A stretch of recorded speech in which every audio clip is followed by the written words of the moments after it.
નમસ્કાર ખેડૂત મિત્રો, મારું નામ છે પ્રિન્સ રાસડિયા, ગુજરાત વેધર નામની આ ચેનલ. આજની તારીખ થઈ ગઈ છે મિત્રો 14 ઓગસ્ટ 2026. તો આજનું વાતાવરણ આમ તો ઘણો ગુજરાતમાં જે છે કે આમ વાદળ છાયું જ છે. એનો મતલબ કોઈ ભારે વરસાદ નથી, પણ ખાસ અલગ અલગ વિસ્તારોની અંદર જે છે રેડા ઝાપટા જોવા મળી રહ્યા છે. છૂટાછવાયા વિસ્તારોની અંદર ક્યાંક મધ્યમ વરસાદ થઈ રહ્યો છે, અને અમુક વિસ્તારમાં જેમ આપણે લોટરી રાઉન્ડની વાત કરી હતી, તો એ રીતે જે છે ખૂબ સારો વરસાદ પણ ગત 2 દિવસની અંદર નોંધાયો છે. એની વાત આપણે આગળ કરીએ કે કયા કયા વિસ્તારની અંદર એવો સારો વરસાદ થયો છે મિત્રો. અને આવનારા દિવસોની અંદર જે સિસ્ટમ આવવાની છે અને હાલ જે સિસ્ટમો સક્રિય છે એની વિશે વાત કરવી છે. પહેલા જે મિત્રો નવા હોય ખાસ આપણે ફોલો સબસ્ક્રાઇબ કરી લેજો મિત્રો.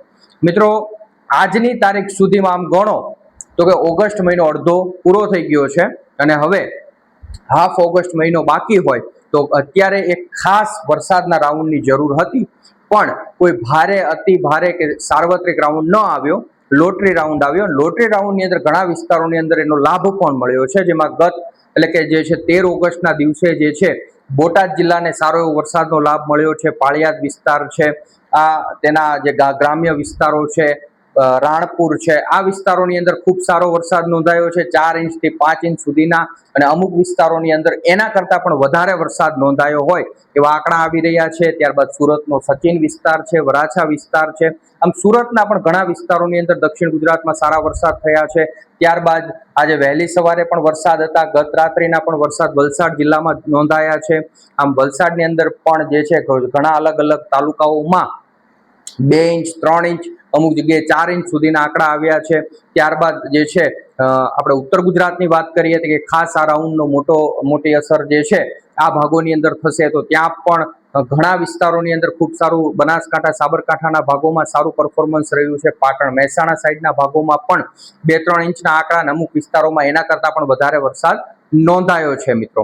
તો આમ ગણો તો કે સૌરાષ્ટ્ર, ઉત્તર ગુજરાત, દક્ષિણ ગુજરાત, મધ્ય ગુજરાત અને મધ્ય પૂર્વ ગુજરાત, આમ તમામ વિસ્તારોની અંદર છૂટાછવાયા વિસ્તારોમાં ભારે વરસાદ પણ જોવા મળ્યો, જે લોટરી મુજબનો હતો. અને આમ મોટાભાગના સૌરાષ્ટ્રના વિસ્તારો અને કચ્છના વિસ્તારોમાં, કચ્છમાં પણ પૂર્વ સાઈડનો રાપર સાઈડનો ભાગ છે, ત્યાં પણ વરસાદ સારો એવો જોવા મળ્યો હતો. હવે હાલ સક્રિય સિસ્ટમોની વાત કરીએ તો મિત્રો એક સિસ્ટમ નબળી પડી ચૂકી છે, રાજસ્થાનના ભાગો ઉપર છે. Upper air cyclonic circulation USC જે છે છવાયેલું છે, અને હાલ એના પ્રભાવ હેઠળ ગુજરાતમાં જે છે વાદળછાયું વાતાવરણ છે, અને હળવા ભારે ઝાપટા જોવા મળી રહ્યા છે. અને અત્યારે વાતાવરણ જે છે એવું છે કે હમણાં જ ખૂબ સારો વરસાદ વરસી જાય, પણ વરસતો નથી. સામાન્ય રેડા ઝાપટા જોવા મળી રહ્યા છે, કારણ કે કોઈ ભારે સિસ્ટમ સક્રિય નથી, અને ઉપરના લેવલ ઉપર 700 HP 850 HP લેવલ ઉપર થોડું ભેજ ઓછો છે. નીચેના લેવલ ઉપર ભેજનું પ્રમાણ સારું છે મિત્રો. એટલે જે છે નીચેના લેવલ ઉપર ભેજનું પ્રમાણ સારું હોવાને કારણે છૂટાછવાયા વિસ્તારોની અંદર જે છે વરસાદ જે છે છૂટાછવાયો રેડા ઝાપટા સ્વરૂપે જોવા મળી રહ્યો છે. અને આ વરસાદ જે આવતીકાલે પણ શરૂ રહે એવી ખાસ હાલ જે છે શક્યતાઓ લાગી રહી છે, પણ થોડો વિસ્તાર જે છે આવતીકાલે ઓછો થઈ શકે છે. પણ હજી એક સક્રિય સિસ્ટમ જે છે બંગાળની ખાડીમાં બની અને આ પ્રતિ કલાક 18 થી 20 કિલોમીટર જે છે અંતર કાપી અને આગળ વધી રહી છે, જે ઝારખંડ અને પશ્ચિમ બંગાળના ભાગો નજીક પહોંચી છે, અને હાલ એ ડિપ્રેશન સ્વરૂપે જોવા મળી રહી છે મિત્રો. પણ આવનારા સમયમાં એ થોડી નબળી પડી અને વેલમાર્ક લો પ્રેશર બની શકે છે. અને જે આપણે ગયા વિડીયોની અંદર વાત કરી કે આ સિસ્ટમનો સીધો પ્રભાવ ગુજરાત ઉપર ન પડે, પણ મધ્યપ્રદેશ અને રાજસ્થાનના ભાગો નજીક આવશે, તો ચોક્કસથી એના આઉટર લેયર જે છે ઉત્તર ગુજરાત, મધ્ય પૂર્વ ગુજરાત અને દક્ષિણ ગુજરાત સુધી લંબાઈ શકે છે. અને જો આવું થાય તો આ વિસ્તારોની અંદર ફરીથી પાછો વરસાદનો નવો રાઉન્ડ આવી શકે છે, પણ ખૂબ મોટો અને ભારે રાઉન્ડ ન હોય, સામાન્ય રાઉન્ડ હશે મિત્રો.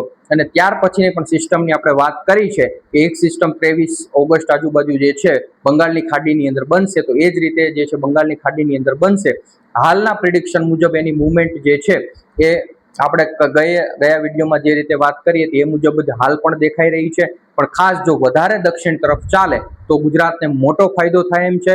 નહીતર ઉત્તર ગુજરાત, કચ્છના ભાગો, મધ્ય પૂર્વ ગુજરાત, મધ્ય ગુજરાત અને ઉત્તર સૌરાષ્ટ્રના ભાગોમાં તો હાલ સારામાં સારો વરસાદ થાય એવું લાગી રહ્યું છે. જોવા હજી આપણે એ સમય છે સિસ્ટમને ગુજરાત નજીક આવવામાં, પણ જેમ સિસ્ટમ ગુજરાત નજીક આવશે એમ જે છે આપણને એનો પાક્કો જે છે આપણે એનો નિચોડ કાઢી શકીશું કે ભાઈ આ સિસ્ટમથી ગુજરાતની અંદર કેવા વરસાદ આ મહિનાના અંતમાં જોવા મળી શકે છે. હાલ આમ ગણો તો જે છે કુદરતનો મિજાજ બદલાયો હોય એવું લાગી રહ્યું છે, કારણ કે વલસાડનું જે કપરાડા છે એમાં સિઝનનો 120% આજુબાજુ વરસાદ, એટલે આમ ગણો તો 120 થી 125 ઇંચ જેટલો વરસાદ વરસી ચૂક્યો છે. જ્યારે એક બાજુ જે છે કે દ્વારકા, પોરબંદરના વિસ્તારોની વાત કરો તો કે આ વિસ્તારોની અંદર હાલ અમુક વિસ્તારોમાં 1 ઇંચ પણ પૂરો વરસાદ નોંધાયો નથી, એટલે કે ખૂબ જે છે મોટો તફાવત કહેવાય કે આ વિસ્તારોમાં તો આમ નબળું જ અત્યારે નબળું વર્ષ જ ગણી શકાય, કારણ કે વરસાદની અંદર ખૂબ મોડું થઈ ગયું છે. પણ છતાં પણ જો આવનારા દિવસોની અંદર આ વિસ્તારોની અંદર સારો વરસાદ થઈ જાય તો જે છે આવનારો રવિ પાક પણ સારો લઈ શકે છે, ને જેમાં ખેડૂતો જે છે કે એનું ખેતી કાર્ય આગળ ધપાવી શકે છે. અને આવનાર દિવસોની અંદર અરબ સાગર પણ થોડોક સક્રિય થાય ને અરબ સાગરની અંદર કરંટ આવે એવું આવનારા દિવસોની અંદર લાગી રહ્યું છે. જોવાનું એ રહ્યું કે અરબ સાગર કેટલો સક્રિય થાય છે. જો એમાં સક્રિયતા પૂર્ણ રૂપે જોવા મળે તો જે વિસ્તારોમાં નબળું પરફોર્મન્સ છે વરસાદનું, એ વિસ્તારોની અંદર પણ ખૂબ સારો વરસાદ આવનારા દિવસોની અંદર જોવા મળી શકે છે. જે મિત્રો નવા હોય ખાસ આ પેજને સબસ્ક્રાઇબ કરવાનું ભૂલતા નહીં, ફોલો કરી દેજો. આભાર, ધન્યવાદ.